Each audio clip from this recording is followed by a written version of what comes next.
Le top 8 des PC portables gamer en solde pour ce mi-2026 en partant de 539 € et on va essayer de rester sous les 2000 €. Sauf pour les deux derniers forcément, avec des RTX 5080 et 5090, c'est un peu compliqué. Comme d'hab, pour gagner du temps, tous les liens sont en description. Je vous mets également les codes promo quand il y en a, parce qu'il y en a. N'hésitez pas à les utiliser assez vite. Souvent, ils sont vite plus bons, mais je fais des mises à jour de la description et du commentaire épinglé. Et de toute façon, si les liens sont plus bons ou si vous avez un budget précis, vous me mettez comme d'habitude un commentaire avec les jeux, l'utilisation, le budget et je vous cherche une alternative. Dernier petit truc, si vous avez déjà une machine qui est correcte, ne changez pas juste parce qu'il y a écrit promo ou solde.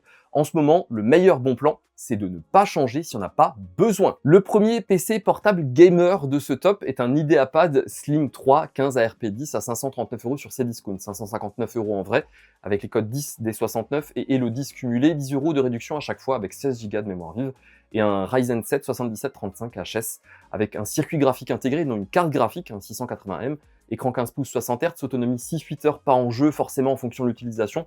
Forcément, à ce tout petit prix, il arrive avec quelques contraintes, donc comme je vous disais, pas de carte graphique dédiée, et la moitié de la RAM qui est soudée, donc l'évolutivité est limitée, par contre c'est déjà en dual channel, l'écran avec des couleurs pas ouf. Comme dit, c'est bien pour faire un peu tout, mais c'est pas parfait partout.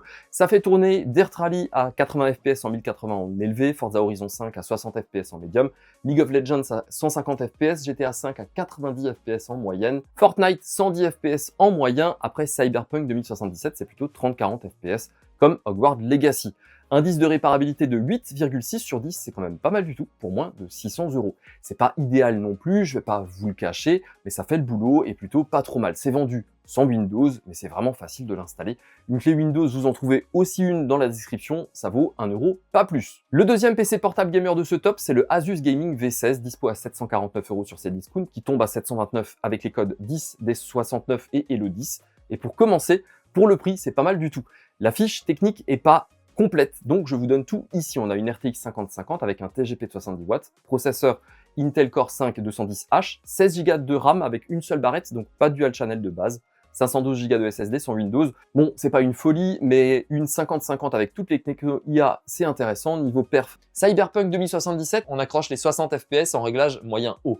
Sur GTA 5, on est sur un bon 70 FPS en ultra. Black Myth Wukong, qui est quand même un gros jeu, on est à 45-50 FPS. PUBG, c'est 140 FPS en ultra. Et Fortnite, avec le mode épique, vous saturez l'écran avec 150 FPS. Attention d'ailleurs, même si l'écran est 144 Hz, on est sur un temps de réponse de 16 millisecondes, donc un peu de ghosting.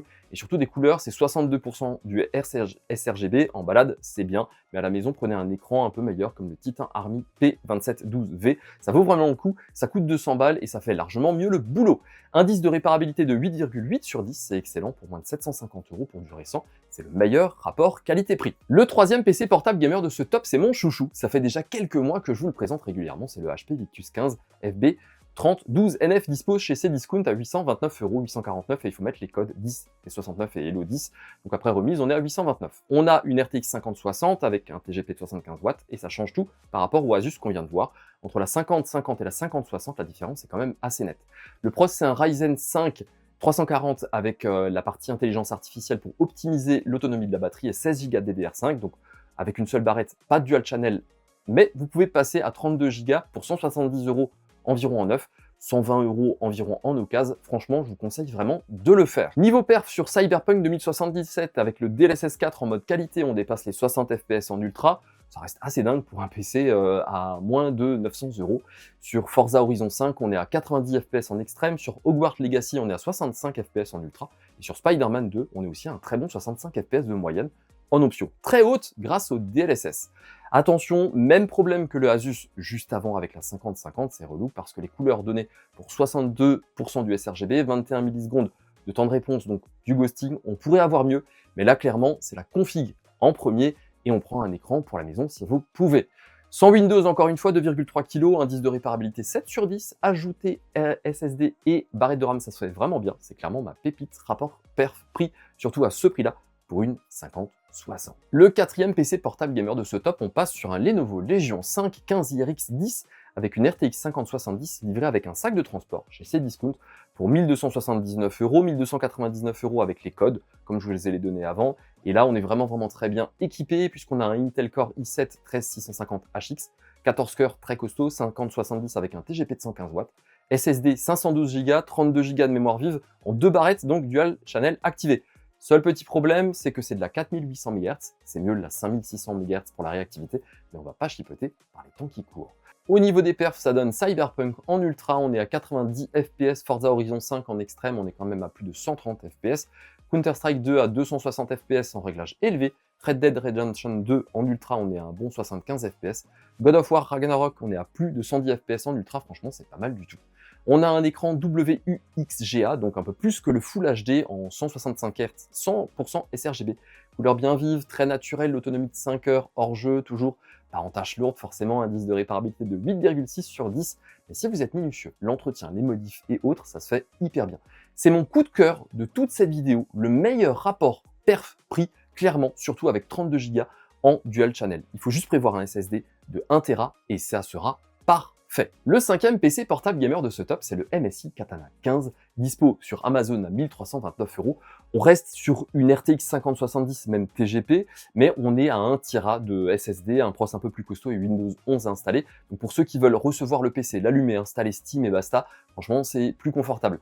Attention, on n'a plus que 16 Go de mémoire vive, donc en 2 fois 8 Go. Dual channel activé, c'est bien, mais forcément c'est moins confortable que les 32 Go du Légion juste avant. Je vous mets le lien Amazon en description pour vérifier s'il est toujours à 1329 €, parce qu'à ce tarif, il se défend, mais si vous voyez remonter vers 1500 €, là clairement, partez sur le Légion juste avant. Donc niveau perf, je vous les remets là, mais ça sera la même chose que sur le Légion Cyberpunk en ultra, on est à 90 FPS, Forza Horizon 5 en extrême, 130 FPS, Counter-Strike 2 à 260 FPS en réglage élevé, Red Dead Redemption 2 en ultra, on est sur 75 FPS, God of War Ragnarok en ultra 110 FPS. L'écran, c'est du 15,6 pouces Full HD en 144 Hz, temps de réponse pas ouf, 25 millisecondes. Donc pour du jeu solo, du RPG, action, AAA, aucun souci. Pour les FPS compétitifs, par contre, c'est pas l'écran le plus nerveux du monde. À la maison, encore une fois, un vrai écran externe fera mieux le boulot. Le sixième PC portable gamer de ce top, c'est le Asus ROG Strike G16 que j'avais déjà présenté à 1729 € sur Amazon. Il était à 1999 € dans les vidéos d'avant, avec une 5070 Ti quand même, un Ryzen 9 8940 HX, 16 Go de mémoire vive, 1 Tera de SSD. La carte graphique, c'est une RTX 5070 avec 12 Go de VRAM, avec un TGP de 140 watts, donc là c'est vraiment parfait. L'écran, c'est pas le Nebula que j'avais déjà présenté, on est sur une dalle un peu en dessous, mais c'est quand même un 16 pouces Full HD 165 Hz, 3 millisecondes de temps de réponse et 100% sRGB au niveau des couleurs. Là, on parle d'un écran qui vaut son prix, il coche toutes les bonnes cases et il y a Windows. Les perfs, ça tient plutôt bien sur Cyberpunk 2077 en ultra, on stabilise à 133 FPS, ce qui est plutôt génial honnêtement. Sur Black Myth Wukong, en réglage very high, on est à plus de 130 FPS avec le DLSS quand même, mais ça reste impressionnant. Forza Horizon 5, réglage en extrême, donc vraiment haut en termes de contraintes. On arrive à dépasser les 150 images par seconde, presque 160 même. Far Cry 6, en option ultra, c'est presque 140 FPS, des 1% low. Très stable. Après, c'est toujours pareil. Il faut voir où on est dans le jeu et l'animation de ce qu'il y a à l'écran. Comme d'hab, chez Asus, sur ces modèles-là, on n'a pas de la pâte thermique, mais on a du métal liquide, ça fonctionne vraiment bien au niveau des températures. Et puis, il faut noter un truc, c'est qu'on a ici un des plus gros scores d'indice de réparabilité à 9,8 sur 10, c'est dire si Asus a bien bossé comme il faut. C'est vendu avec Windows, encore une fois, ça pèse 2,5 kg, ça commence à être un peu lourd, mais franchement, ça le fait. Très bon choix ici, pour un très bon PC portable gamer pour ce niveau de prix à moins de 2000 balles. Franchement, vous trouverez pas mieux. Le septième PC portable gamer de ce top, c'est un MSI Vector 16HX avec une 5080 à 2799 € sur Darty et Fnac. Je vous mets les deux liens si jamais il y a des adhérents dans la salle. Donc, pour la 5080, 16 Go de VRAM, TGP de 175 watts, ce qui est plutôt énorme. Processeur, c'est un Ultra 275 HX avec 32 Go de mémoire vive et 1 Tera de SSD, encore heureux, et un écran QHD+, en 240 Hz. Sur God of War Ragnarok, toujours en Ultra, on est sur un solide 115-120 FPS. Pour les mordus de PUBG, là c'est simple, vous saturez presque l'écran, 240 Hz avec un 210-200 FPS constant en réglage ultra. Même Horizon Forbidden West en Very High, c'est 85 FPS. L'écran est une dalle 16 pouces QHD+, en 240 Hz, avec une luminosité de 500 nits et 100% DCI-P3. C'est juste incroyable pour un PC portable gamer quand même, on va pas se mentir. Mais voilà le niveau de tarif. Heureusement, on a le Wi-Fi 7, Windows inclus, Bluetooth. Franchement, si vous avez le budget ici et que vous voulez pas mettre plus de 3000 balles dans une 5090, celui-là est nickel de chez nickel. Vous trouverez pas mieux à ce niveau de tarif. Le dernier PC portable gamer de ce top, c'est le même qu'avant, presque, parce que forcément, vous vous en doutez, C'est toujours le MSI Gaming Vector 16 HX AI avec la 5090 et on est à 3599 € sur Darty et à la Fnac. La 5090, c'est quand même une des rares cartes graphiques de laptop avec 24 Go de VRAM. Là, il n'y a plus de question de mémoire vive vidéo qui peut limiter comme sur les petits modèles. Franchement dit, on ne peut pas faire mieux sur un PC portable gamer à l'heure actuelle. Au niveau TGP, on est ici à 175 watts avec le MSI Overboost Ultra. Hein, le PC peut monter jusqu'à 240 watts de puissance totale, CPU et GPU. Au niveau pros, on a le Ultra 9 275 HX, processeur le plus puissant du marché, 24 cœurs. La seule différence avec ceux qui sont au-dessus, c'est la fréquence Boost Max. Côté perf sur Cyberpunk 2077 avec le Path Tracing, l'éclairage ultra complet et le DLSS 4 en définition native, on dépasse les 75 FPS. Red Dead Redemption 2 en ultra c'est 90 FPS, Horizon Forbidden West c'est aussi en ultra 90 FPS, c'est du jamais vu sur un portable. Sur Forza Horizon 5, tout à fond, on tape les 160 FPS.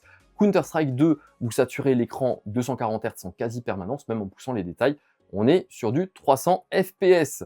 Et si en plus, ça vous suffit pas, il est compatible Thunderbolt 5, ce qui permet de lui rajouter par-dessus, genre si vous avez à la maison une 5080 ou une vraie 5090 dans un boîtier iGPU directement avec un câble qui va bien, mais là, clairement, vous pétez un câble à mettre une carte à 4000 sur un PC portable à 4000. Le besoin est quand même niche, mais si vous avez besoin de puissance pour de l'IA ou de la 3D, ben clairement, on ne pourra pas faire mieux que ça. Du coup, pour résumer, parce que vous avez compris l'idée aujourd'hui, les vrais bons coups, ils sont pas forcément là où on les attend.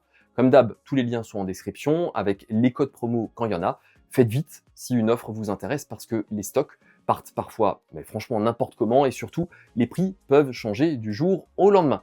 Et si vous êtes perdu, vous me mettez un commentaire. Si la vidéo vous a aidé, pensez au petit pouce bleu, abonnez-vous, boostez la vidéo si vous voulez suivre les prochains bons plans, parce qu'avec le marché qui part dans tous les sens, je pense vraiment qu'on va avoir pas mal de choses à surveiller dans les prochaines semaines.